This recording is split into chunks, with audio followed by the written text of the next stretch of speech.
오늘 본문의 말씀을 가지고 요한복음의 마지막 7번째 표적, 오늘 첫 번째 시간, 다음 주에 두 번째로 요한복음의 표적을 마무리 짓도록 하겠습니다. 오늘은 마치 그 과거로 가는 복고풍이 우리 교회에 부른 것 같아요. 제가 어제 잠깐 이렇게 아이 옷을 사려고 쇼핑몰에 갔는데 넥타이가 이렇게 굉장히 또 얇아졌더라고요. 그게 그리고 얼마나 뭐 하든지 그렇게 파는 분이 그래요. 요새 트렌드가 이렇게 얇은 걸로 바뀌었습니다. 그러니까 옛날에 얇았거든요. 그리고 이제 다시 넓혀졌다. 그러니까 뭐 남자는 뭐 별로 바꿀 만한 게 없어요. 뭐 넥타이 넓혔다 줄였다 넓혔다 줄였다 그거밖에는 넥타이가 그랬다가 요게 이제 뭐 보석 몇 개 박았다가 뭐 뺐다가 그거 하는데 제가 예수 이름으로 승리를 얻어내는 제 기억으로는 한 35년 만에 불러본 것 같아요.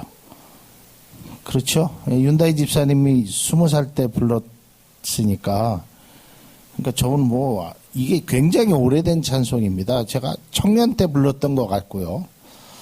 또 이 실로함은 물론 중간중간에도 뭐 가끔 제가 새벽 예배 때도 불렀지만 이게 제가 가장 많이 불렀을 때가 대학 들어가서 87년도에 그때 거기 가면 뭐 기억이 어두운 뭐 이렇게 했던 기억이 나요. 그제 실로함 굉장히 불렀던 찬송이 실로함입니다.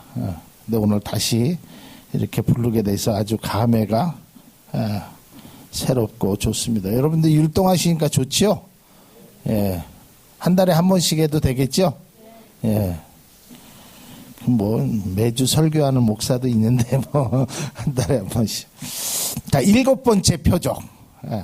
다시 한번 우리가 그동안을 좀 회상하면서 다시 한번 지금까지의 6가지의 표적을 한번 살펴보도록 하겠습니다. 자, 첫 번째 표적은 물이 변하여 포도주가 되었고, 두 번째는 왕의 신하의 아들. 두 번째 표적이 상당히 중요합니다. 많은 표적들 가운데. 왜냐하면 예수님께서 보지도 않고 말씀으로만 하시거든요. 그래서 그래서 아들의. 세 번째는 베데스다 연못에서 그 38년 된 사람을 고치신 사건. 그 다음에 네 번째는 5,000명을 먹이신 사건. 다섯 번째는 예수님께서 그 파도에 떨고 있는 제자들을 향하여 예수님이 물 위로 걸어오시고, 마지막 6번째는 나면서부터 보지 못했던 시각장애인을 고쳐주신 사건입니다.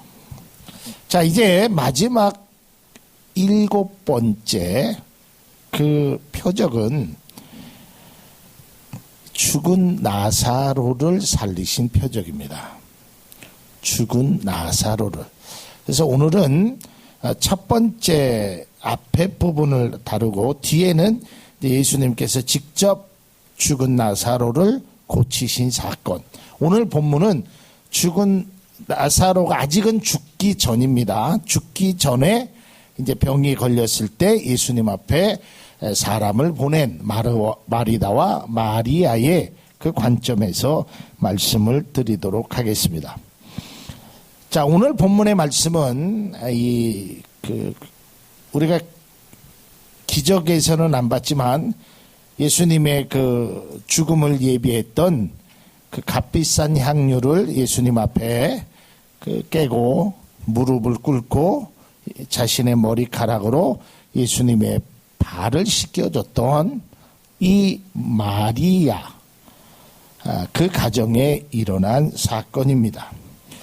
자, 이제 자신의 오라비가 병에 들게 됩니다. 그래서 사람을 보내서 예수님 앞에 우리의 오라비가 병이 들었다라고 이야기합니다. 자, 그러면서 그는 이 자신의 오라비에 대해서 이렇게 이야기하는 겁니다. 주여 보시옵소서 사랑하는 자가 병들었나이다. 여러분 여지까지 병든 사람들을 고쳤던지 고쳐달라고 애원했던 사람들이 와서 예수님이 사랑하는 제가 왔습니다. 예수님이 사랑하는 우리 아들이 지금 병이 났습니다. 예수님이 특별하게 생각하는 누가 그랬습니다라고 말한 사람은 아무도 없었습니다. 여러분 이 말씀이 왜 중요하냐면 우리가 어떤 표적이나 어떠한 능력을 나타나기 전에 가장 중요한 것이 뭐냐면 주님과 나 아니면 주님과 그 사람과의 관계성이 매우 중요하다는 겁니다. 이제 요한복음의 7가지 표적이 끝나면 요한복음의 관계성에 관해서 제가 말씀을 드리도록 하는데 예수님께서 말하는 나는 포도나무요 너희는 뭐라 그랬어요? 가지다. 나는 목자요 너희는 양이다. 나는 신랑이요 너희는 신부다.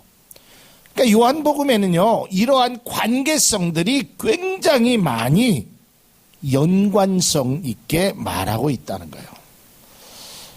여러분 감히 어떤 사람이 하나님이 나를 사랑하시지요. 이게 참 쉬운 것 같지만 물론 우리가 성경에 보면 하나님이 세상을 이처럼 사랑하셨다. 하나님은 나를 사랑하신다. 이런 것은 우리가 그저 많은 이야기를 듣고 알지만 하나님 앞에서 당신이 나를 사랑하시죠.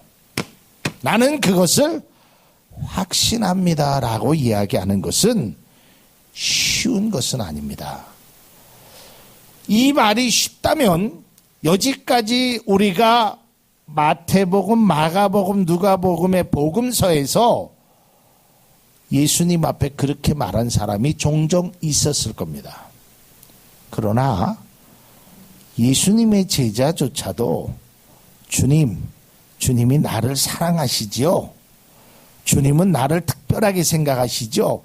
이런 말을 한 사람이 없고 베드로와 요한과 야고보들과 이런 이야기는 했습니다. 예수님께서 나를 죽으신 다음에 한 사람은 우편에 한 사람은 좌편에 좀 앉게 해달라고 이런 부탁은 했지만 이 마리아가 예수님 앞에 사람을 보내서 예수님이 사랑하시는 자가 병들었습니다. 저는 이 말씀 속에서 우리가 그 사람만의 고백이 아니라는 것을 알아야 됩니다. 이거는 일방적으로 예수님 나를 사랑하시죠. 예수님께서 나를 사랑하시는 걸 나는 믿습니다. 예수님께서 우리 엄마를, 우리 아빠를, 내 아들을, 내 딸을 사랑하시는 줄 이런 피상적으로 나 혼자만 생각한 것이 아니라 예수님께서도 진심으로 이 나사로를 사랑하고 계심을 성경은 말하고 있습니다. 요한복음 11장 5절에 보면 이렇게 기록되어 있습니다. 예수께서 본래 마르다와 그 동생과 나사로를 사랑하시더니 그랬어요. 사랑하셨다는 거예요. 이거는 특별한 관계 속에서 특별한 사랑을 의미하는 겁니다. 물론 예수님께서 마르다와 마리아 그리고 나사로만 사랑하신 것은 아닙니다. 모든 사람을 사랑하시는 분이 예수님입니다. 그러나 예수님께서 특별하게 이 나사로를 사랑하셨다는 것은 특별한 관계가 있었다는 것을 우리는 성경을 통해서 볼 수 있습니다. 여러분, 예수님이 공생애 동안 예수님의 삶에 보면 감정 표현이 별로 없습니다. 예수님이 그러니까 물론 인성을 가지고 계시지만 이런 인성적인 표현이 없습니다. 뭐 웃으셨다든지 울었다든지 뭐 화를 냈다든지 이런 표현이 별로 안 나오는데, 화를 낸 표현이 언제냐면 성전을 그 비둘기 파는 사람들을 확 엎을 때 채찍질 갖고 화를 내시잖아요. 예수님이요, 웃으셨다라는 표현은 제가 보기에는 없는 것 같아요. 웃을 일이 없으셔서 그랬는지, 성경에는 있을지 모르지만 제가 지금 본 바로는 없습니다. 예수님이 울으신 게 딱 2번이 있습니다. 우신 것이, 한 번이 언제 울었냐면 예루살렘 성을 보고 마음이 괴로워서 우셨어요. 그게 성경에 나와 있습니다. 그리고 2번째로 우신 것이요, 이 마르다와 마리아 그리고 나사로의 병들었다 함을 보고 우셨어요. 그런 거 보면 예수님께서 이 가정에 특별한 사랑을 갖고 계셨다. 요한복음 11장 33절에 보면 예수께서 그가 우는 것과, 여기서 이제 그가라는 말은 마르다와 다음 시간에 보겠지만 마리아가 자기 오라비가 죽었습니다. 죽어서 이제 장사되었어요. 그러니까 그들이 우는 것과 또 함께 온 유대인들이 우는 것을 보시고 심령의 비통이 여기사 불쌍히 여기사, 그리고 35절에서 36절에 보니까 예수께서 눈물을 흘리시더라. 36절에 보면 이에 유대인들이 말하되 보라, 그를 얼마나 사랑하셨는가. 제가 말씀드렸지만 복음서에는 예수님께서 우셨다는 것이 딱 2번 나오는, 그 첫 번째가 예수님께서 예루살렘을 향해 우셨고, 2번째가 바로 이들을 향해서 울었다는 것입니다. 여러분, 예수님께서 그 나사로와 그의 가정을 얼마나 사랑하셨는지를 보여주는 그 반증이 되는 것입니다. 여러분, 우리가 정말 그 사람을 그 어떤 사랑하게 되면 마음이 움직일 수밖에 없고, 그 일이, 그 사람이 당한 고난이 내일처럼 느껴지게 된다는 겁니다.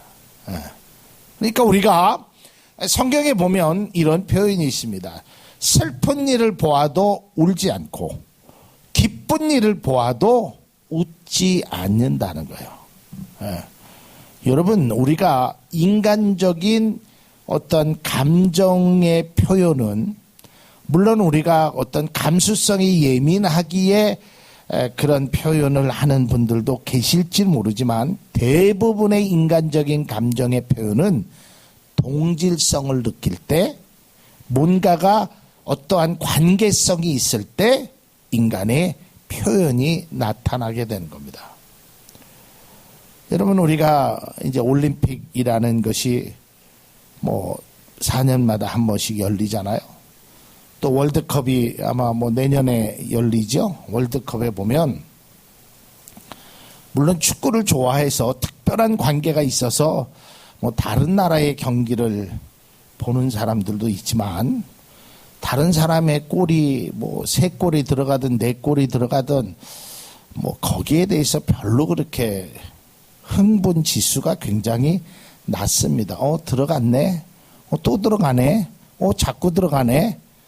안 들어간 팀한테는 안 됐네. 이 정도입니다.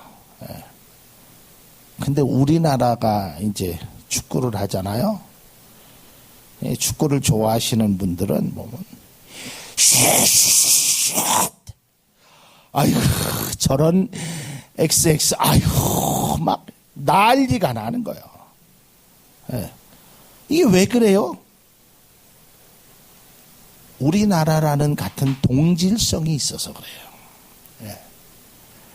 막 흥분되어 있잖아요, 막. 근데 다른 나라가 슛을 하면 날아가든 절로 가든 그냥 감정이 흔들리질 않는단 말이에요. 여러분, 예수님이 얼마나 사랑하시는 가정이었으면 유대인들이 보고, 야, 예수님이 진짜 사랑하셨나 보다. 얼마나 사랑하셨으면 이랬을까. 저는 오늘 표적을 통해서 우리가 다시 한번 깨달을 것이 무엇이냐면, 자막이 준비되어 있는지 모르지만 하나님은 우리를 사랑하시는데 내가 스스로 하나님께서 사랑하는 자입니다 라고 고백하는 것은 결코 쉬운 일은 아니라는 겁니다. 그래서 바라기는 우리가 그냥 피상적으로 그렇게 생각하지 말고 진짜 하나님이 나를 사랑하신다, 이런 믿음의 고백이 우리 가운데 꼭 있기를 바랍니다. 이 정도의 믿음의 수준까지 우리가 올랐으면 참 귀한 것이 돼요. 그냥 피상적으로 하나님이 세상을 이처럼 사랑하시는 그런 요한복음 3장 16절이 아니라 진짜 특별한 사랑의 관계, 특별한 그런 관계를 유지하는 것이 진정 감사한 일이란 말이에요. 여러분, 이 마르다와 마리아가 예수님 앞에 사람을 보냈을 때 그 사실을 알았어요. 주님이 사랑하는 자가 병들었습니다. 또 예수님께서도 그의 병든 것을 보시고 그가 죽은 것을 보시고 그런 생전 그런 표현도 안 하셨던 그분이 눈물을 흘리셨단 말이에요. 눈물을 흘리셨어요. 예수님이 이보다도 더 어려운 상황에 있는 사람들을 봐도 예수님이 눈물을 흘리신 적은 단 한 번도 없다라는 것. 그럼에도 불구하고 이 가정을 위해서는 눈물을 흘리셨다라는 걸 보면 예수님의 특별하신 사랑이 있었던 것으로 생각되어집니다.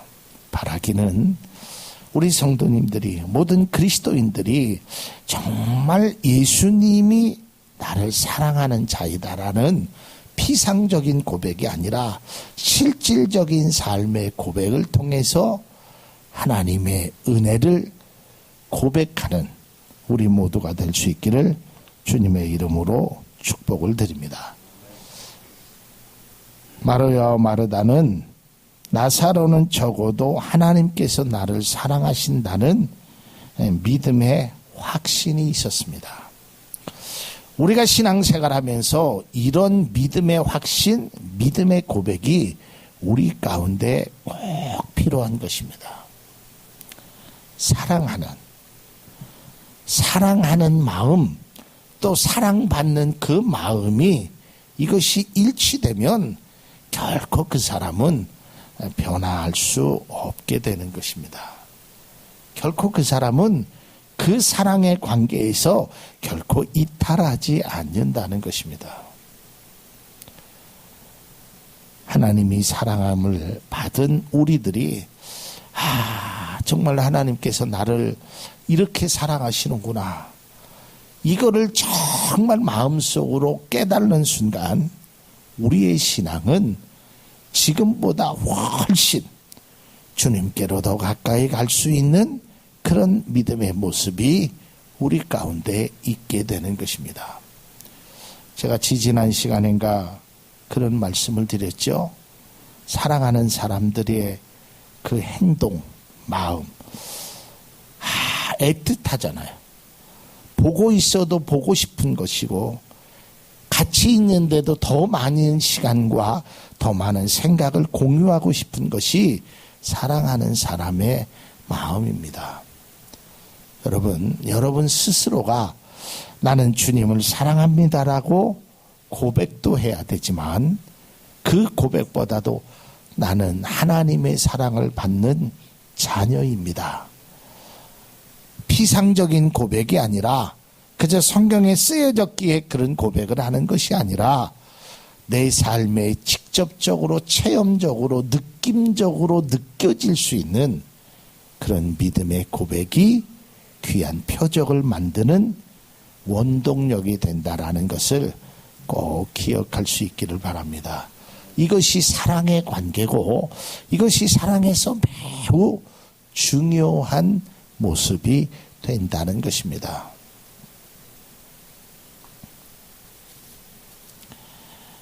예수님은 오늘 이 마르다와 마리아의 이 나사로의 병듦의 전가를 들으시고 오늘 두 가지를 말씀하십니다.